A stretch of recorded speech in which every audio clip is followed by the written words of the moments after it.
أعوذ بالله من الشيطان الرجيم জাহান্নাম এত কঠিন। এই জাহান্নামের নমুনা যদি গোটা দুনিয়ার মানুষ হাজারো কোটি ভাগে, মিলিয়ন ট্রিলিয়ন জিলিয়ন ভাগের যদি এক ভাগ তিনিরা দেখতে পারতেন, তাহলে পরে এই গোটা দুনিয়ার মানুষ কিয়ামত পর্যন্ত কাঁদতেই থাকতো, ভাত তার নলির নিচেই যেত না। বিশ্বনবী এইদিকে লক্ষ্য করে বলেন, জাহান্নামকে যখন প্রস্তুত করা হয়, জাহান্নামকে যখন সুন্দর করে প্রস্তুত করা হয়, জাহান্নামে যারা যাবে তাদের জন্য জাহান্নামের আগুন প্রজ্বলিত করা হলো, আগুন ফায়ার উদ্বোধন করা হলো। যখন স্টার্ট করা হলো, আগুন জ্বালাইতে জ্বালাইতে যখন 1000 বছর পূর্ণ হয়ে গেল, আল্লাহর কাছে সমস্ত জাহান্নামের রক্ষীরা জিজ্ঞেস করলেন, আল্লাহ, এই জাহান্নামের আগুনকে দীর্ঘ 1000 বছর ধরে জ্বালাইলাম, আরো কি জ্বালাইতে হবে? আল্লাহ বললেন, এই জাহান্নামের আগুন 1000 বছর ধরে জ্বালানোর পর এই আগুনের কালারটা এখন কেমন?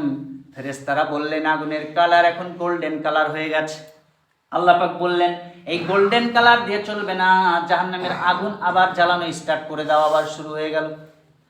আবার যখন 1000 বছর হয়ে গেল, আল্লাহ রাবের কাছে আবার প্রশ্ন করা হলো, আল্লাহ, জাহান্নামের আগুন এইবার 2000 বছর পূর্ণ হয়েছে, এখন কি জ্বালানো বন্ধ করা যায়? আল্লাহ বললেন, এখন জাহান্নামের আগুনের কালারটা কেমন? সকল গার্ডিয়ান যারা ছিল তারা বললেন, জাহান্নামের এখন আগুনের কালারটা বেগুনি কালারের মতো হয়ে গেছে। আল্লাহ বললেন, এতেও হবে না, কি করা লাগবে? বলে, আবার জাল স্টার্ট করে দাও। আবার ফায়ার উদ্বোধন হয়ে গেল, আবার আগুন জ্বালানো শুরু হয়ে গেল। আবার 1000 বছর পর জাহান্নামের আগুনের রক্ষীরা আল্লাহর কাছে আবার জিজ্ঞেস করলেন, এইবার 3000 বছর পূর্ণ হয়েছে, এইবার কি বন্ধ করা যায়? আল্লাহ জিজ্ঞেস করলেন, 3000 বছর পরে এই জাহান্নামের কালারটা কেমন? জাহান্নামের আগুনের কালারটা কেমন হলো? তার তাপটা কেমন হলো? সমস্ত রক্ষীরা বললেন, আল্লাহ, 3000 বছর ধরে জ্বালানোর পর এই জাহান্নামের আগুন এত কালো হয়ে গেছে, এই মানুষটা তার নিজের হাত যেখানে আছে, নিজের হাত অন্তত পক্ষে আগুন ছাড়া, আলো ছাড়া তিনি দেখতে পারবেন না, এত কালো হয়ে গেছে।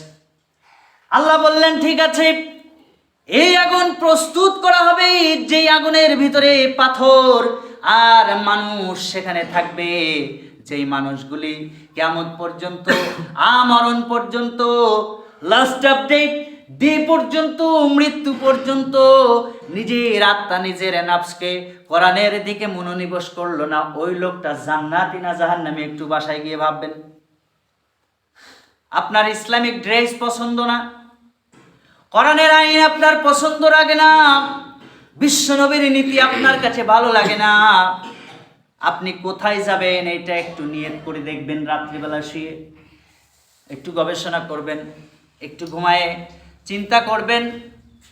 আপনার সামান্য আপনার স্ত্রী, আপনার ওয়াইফ যেই ফায়ারটা জ্বালায়, রান্না করে অন্তত পক্ষে 1 ঘন্টার জন্য, যদিও তিনি স্পেশালি রান্না করেন 1 ঘন্টার উপরে না, 1 ঘন্টা যদি তিনি রান্না করেন, এই চুলার, দুনিয়ার চুলার আগুন দিয়ে, 1 ঘন্টা জ্বালানো আগুন দিয়ে আপনার গোটা শরীর ঝলসে দেওয়া যাবে, তাহলে 3000 বছর ধরে জ্বালানো আগুন দিয়ে কি অবস্থা হবে একবার চিন্তা করে দেখেন। মাটি যখন উত্তপ্ত, রৌদ্রের পাওয়ারে মাটি যখন উত্তপ্ত হয়ে যায়, গরম হয়ে যায়, খালি পায়ে চলতে পারেন না। যে স্পেশাল পা আল্লাহ রাব্বুল ইজ্জত ওয়াল জালাল তৈরি করে দিয়েছেন, সেই পা দিয়ে পিচ রাস্তার পারে যাইতে পারেন না, মাটি উত্তপ্ত গরম হয়ে যায়।